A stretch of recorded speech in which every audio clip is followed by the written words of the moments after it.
The Habsburg forces leave. People who had volunteered for them either disappear into the background or some leave with them. But there's no organized retreat. Everything is too fast for that. There's panic. The Orthodox patriarch, Arsenie Chernoyevich, retreats also very rapidly.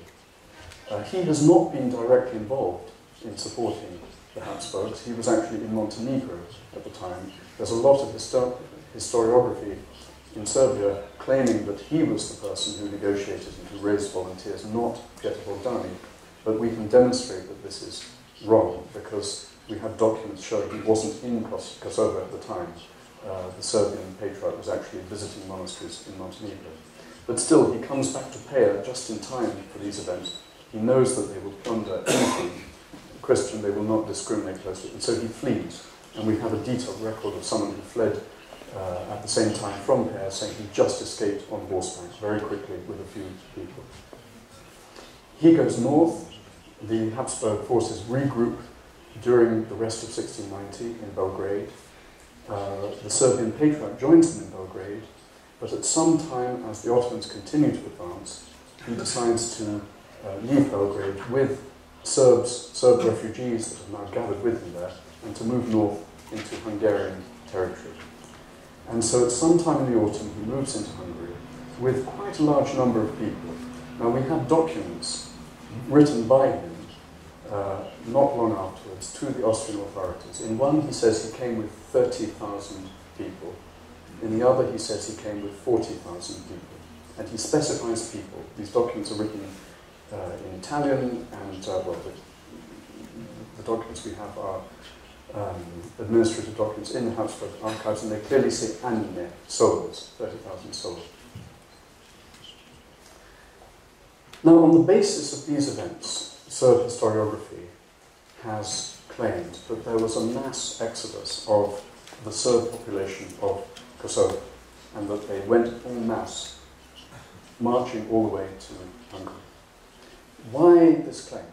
Well, many years later, in the 18th century, one Serbian monk, writing a chronicle in the monastery of Ravenica, said that the patriarch had moved to the Habsburg lands with 37,000 families. And that claim was repeated by Serb historians in the 18th century, and it got into the general historical literature in the 19th century. The claim seems to have no factual basis. It cannot contradict the two documents that we have signed by Arsenie himself from the period when he said 30,000 souls, 40,000 souls. But somehow this larger figure had a powerful effect on Serbian writers and historians in the 19th century. So we have one Hungarian Serb, Alexander Stojakovic, who wrote in 1860 that it was 37 to 40,000 families, that each family was a big extended family, the so-called Zadruga, of 15 or 20 people. So that gave a minimum total of 550,000 Serbs, or a maximum of 800,000. And there were similar calculations by other writers, such as Spiridion Gopčević, who was an influential publicist in Belgrade in the late 19th century. Now, these claims were rejected by serious historians.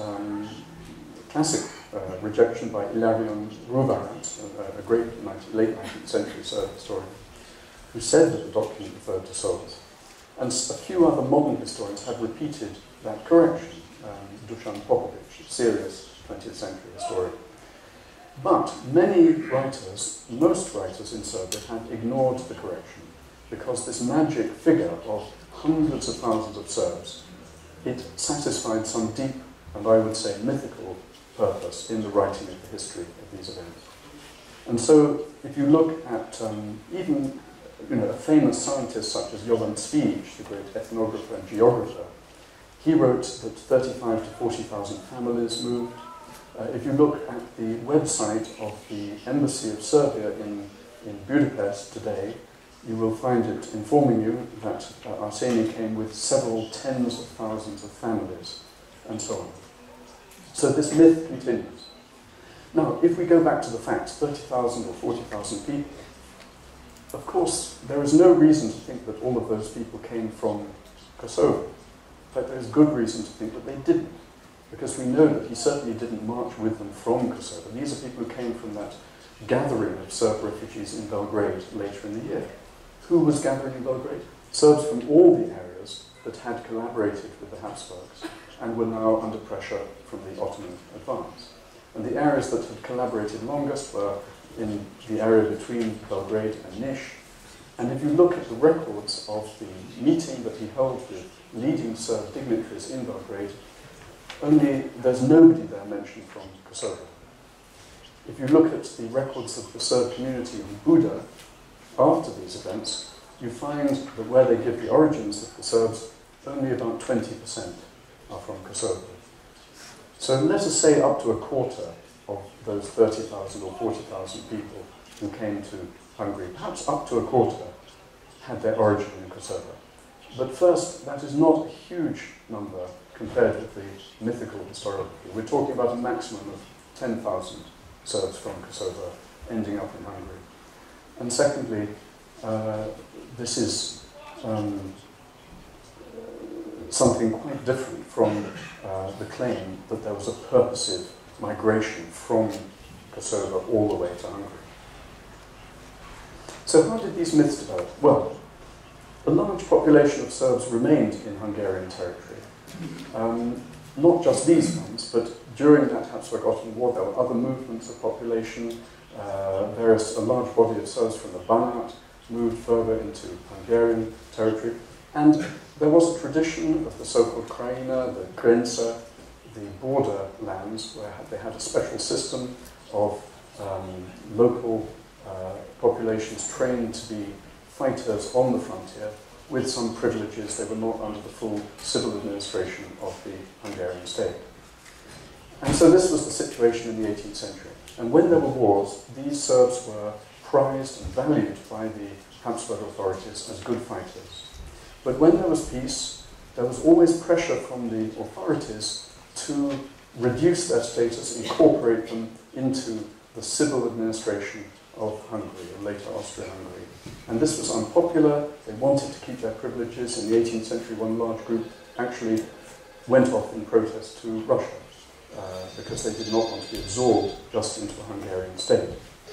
And so they always wanted to emphasize that they had a special status, a special history, a special formation.